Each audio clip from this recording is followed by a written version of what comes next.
Assalamualaikum warahmatullahi wabarakatuh. Untuk materi kali ini adalah tentang analisis regresi linier sederhana. Di sini ada kata linier mengacu pada garis lurus ya. Jadi nanti pola dari regresinya membentuk garis lurus. Apa bedanya dengan korelasi? Kalau korelasi tidak perlu terletak tepat pada garis lurus tersebut, tapi kalau regresi dia harus tepat terletak pada garis lurus datanya. Nah, apa itu regresi? Nanti kita lihat. Sejarah regresi dulu. Nah, penemunya adalah Pak Sir Francis Galton ya, karena Sir di sini berarti dia dari Inggris. Ditemukan pada tahun 1877 melalui publikasinya ya. Dia melakukan penelitian terhadap tinggi badan dari orang tua dan anak laki-lakinya ya. Secara logika, kalau kita punya orang tua yang tinggi, maka anaknya juga akan tinggi. Tetapi kalau tinggi badan orang tuanya agak rendah, maka anaknya juga tinggi badannya agak rendah. Tapi ternyata berdasarkan penemuan atau penelitian ini, distribusi tinggi badan dalam suatu populasi tidak berubah secara mencolok dari generasi ke generasi ya. Jadi nanti ada kecenderungan bahwa tinggi badan rata-rata dari populasi itu sebenarnya bukan yang sangat tinggi atau sangat pendek, tapi malah yang di tengah-tengah ya. Jadi ada kemungkinan belum tentu orang tua yang punya tinggi badan yang lebih tinggi itu anaknya juga lebih tinggi, dan sebaliknya bisa jadi yang tinggi orang tuanya anaknya lebih pendek, dan sebaliknya juga. Makanya di sini muncul kata regress, artinya mundur. Maksudnya mundur adalah tidak sesuai dengan yang kita pikirkan logikanya ya. Nanti mundurnya ke arah tinggi badan rata-rata seluruh populasi. Nah, hukum ini juga diperkuat oleh teman dari Pak Galton, yaitu Karl Pearson, di mana Pearson adalah yang mempublikasikan teori korelasi Pearson. Nah, di sini Pak Galton menemukan rata-rata tinggi badan anak laki-laki kelompok A yang tinggi ternyata lebih rendah daripada ayah mereka. Sedangkan kebalikannya, yang ayah lebih pendek, anaknya lebih tinggi. Nah ya, jadi ada kemunduran menuju arah rata-rata tinggi badan seluruh populasi laki-laki. Nah, di sini kita lihat ilustrasinya. Orang tua berbadan tinggi, anaknya bisa lebih pendek, sedangkan orang tua berbadan rendah, anaknya bisa lebih tinggi ya. Jadi semuanya mengumpul ke tengah-tengah ya, seperti distribusi normal, yaitu yang tengah-tengah biasanya lebih banyak. Orang tua berbadan sedang ya. Ini istilahnya kemunduran ke arah sedang atau regression to mediocrity. Disitulah kata regresi berasal. Dan kemudian kita punya terminologi bahwa regresi adalah studi ketergantungan yang punya variabel bebas dan juga variabel tidak bebas. Nah, biasanya untuk variabel bebas bisa satu atau lebih, tapi yang tidak bebas itu cuma satu ya. Nah, yang bebas biasanya simbolnya X, sedangkan tidak bebas simbolnya Y. Di sini ada kata meramalkan, maksudnya adalah memprediksi untuk kedepannya, tapi ramalannya berdasarkan data sebelumnya ya, data yang sudah berlalu. Nah, hubungan fungsional variabel prediktor itu apa? Yang tadi variabel bebas dengan variabel kriterium yang berbentuk kategori disebut regresi sederhana. Jadi 1 lawan 1 ya. Tapi kalau misalkan punya lebih dari satu prediktor dengan satu kriterium, artinya namanya berubah menjadi regresi berganda atau multiple regression. Dan kemudian kita punya perbedaan antara korelasi dan regresi. Yang korelasi dia menunjukkan hubungan atau kontribusi. Jadi X sama Y ada dalam satu level ya. Tidak ada tuh yang bebas, tidak ada yang terpengaruh. Sedangkan kalau regresi ada hubungan tadi, ketergantungan ya, atau sebutannya pengaruh, kausalitas, deterministik atau fungsional. Fungsional itu seperti kita kayak belajar matematika, ada fungsi ya, misalkan Y sama dengan 9X. Nah, di situ kan Y dipengaruhi oleh besarnya X. Dan untuk korelasi tidak ada istilah tadi ya, variabel bebas atau tergantung. Yang regresi ada. Korelasi nggak bisa untuk memprediksi, dia hanya ingin mencari hubungan. Dan juga tadi saya bilang kalau korelasi tidak perlu terletak tepat pada garis lurus, sedangkan yang regresi harus tepat ya, datum atau prediksinya terletak pada garis lurus. Itulah kenapa kita bisa melakukan prediksi. Jenis hubungan antar peubah. Nah, kalau tadi kan sudah dibahas fungsional ya, seperti Y sama dengan fungsi dari X. Nah, ya, Y adalah 10X. Ini adalah regresi. Sedangkan statistik tidak perlu ada hubungan seperti ini, seperti rumus ya.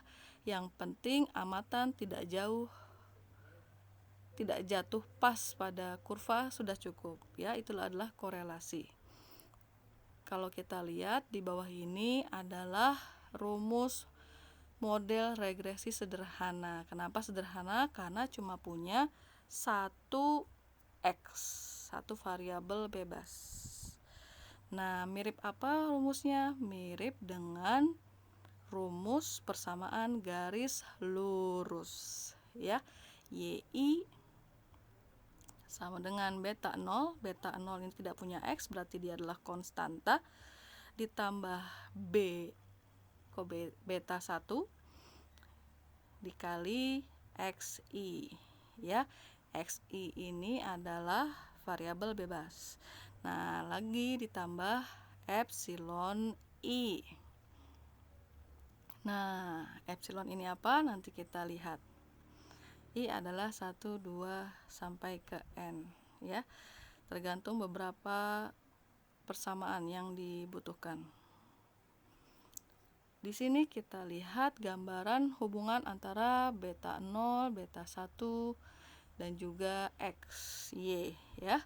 Kita lihat di sini ada jarak antara titik 0,0 dengan Y sama dengan sesuatu angka gitu ya.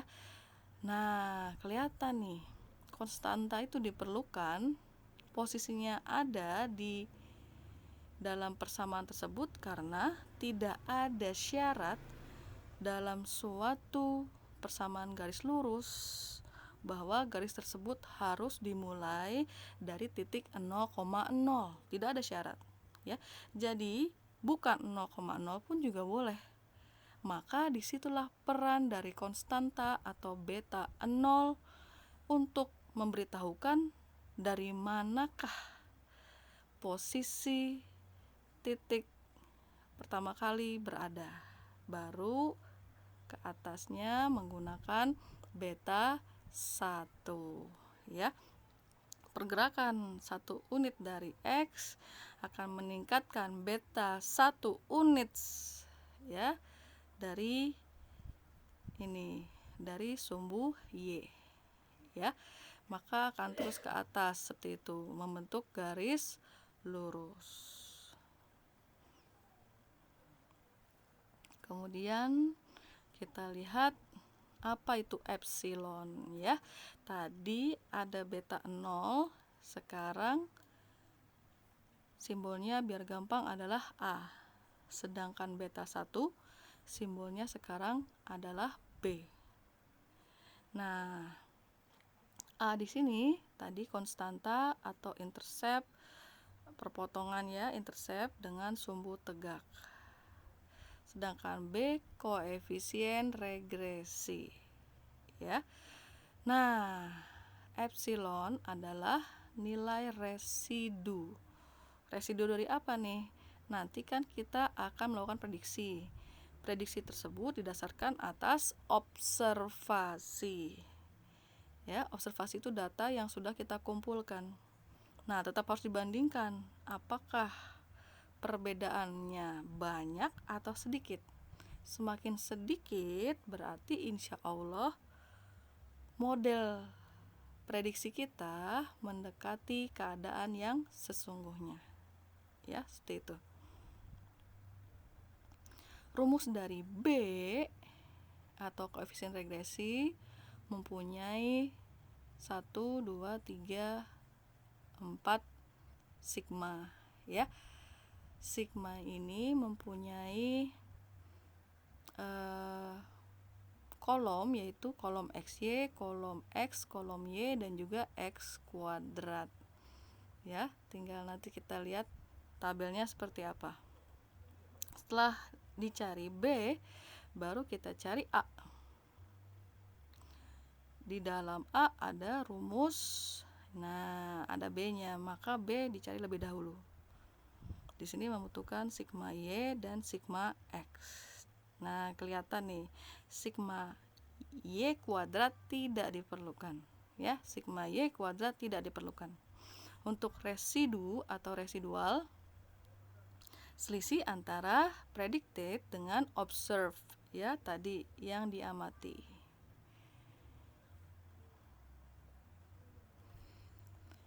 Nah, kira-kira variabel apa aja nih yang bisa menjadi variabel bebas dan variabel tidak bebas?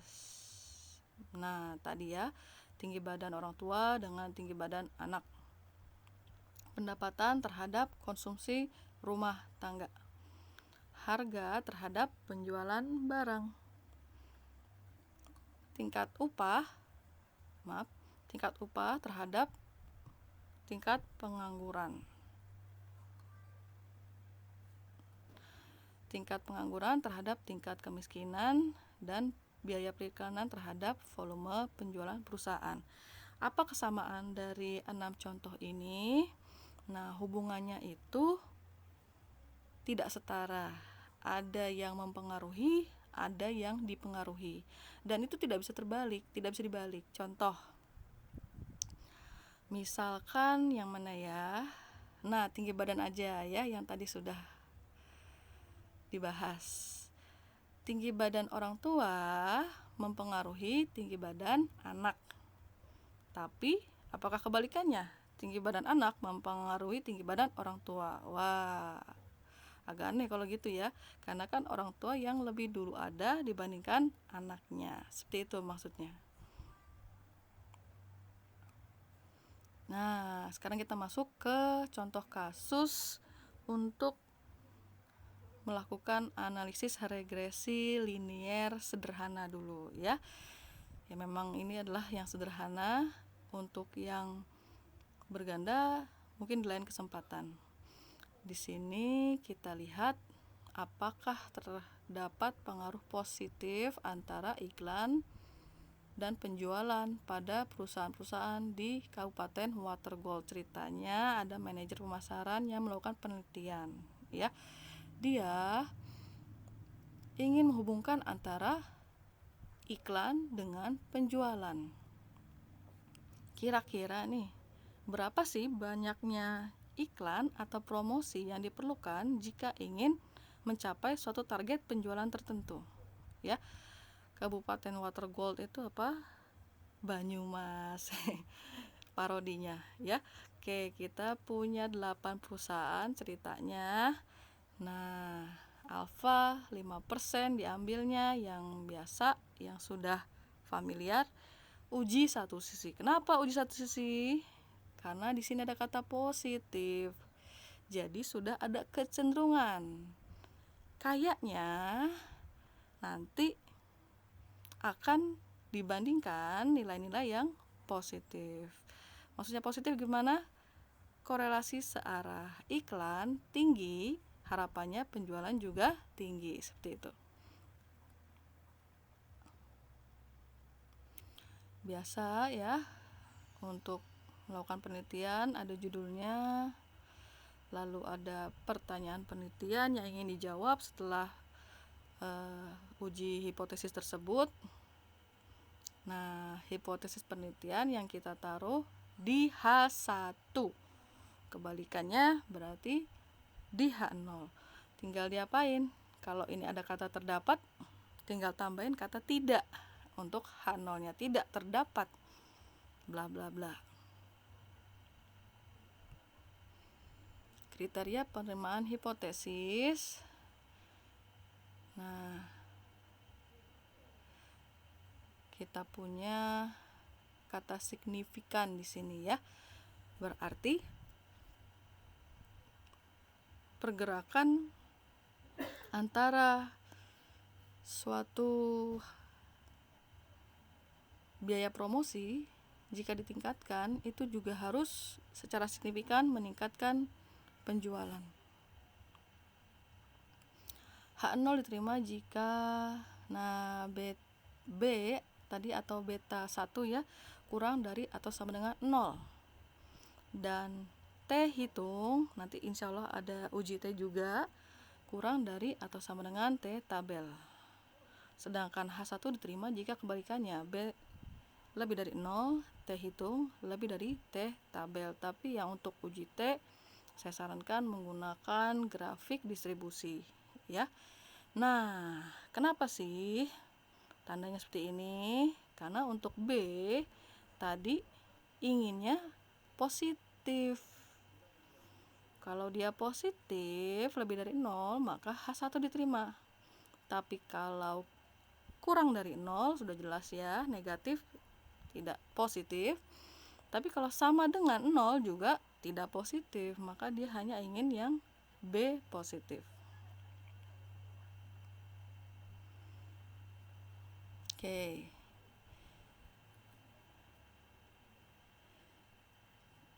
Nah, ada latihan juga nih. Ini data untuk contoh yang untuk latihan di sini ya.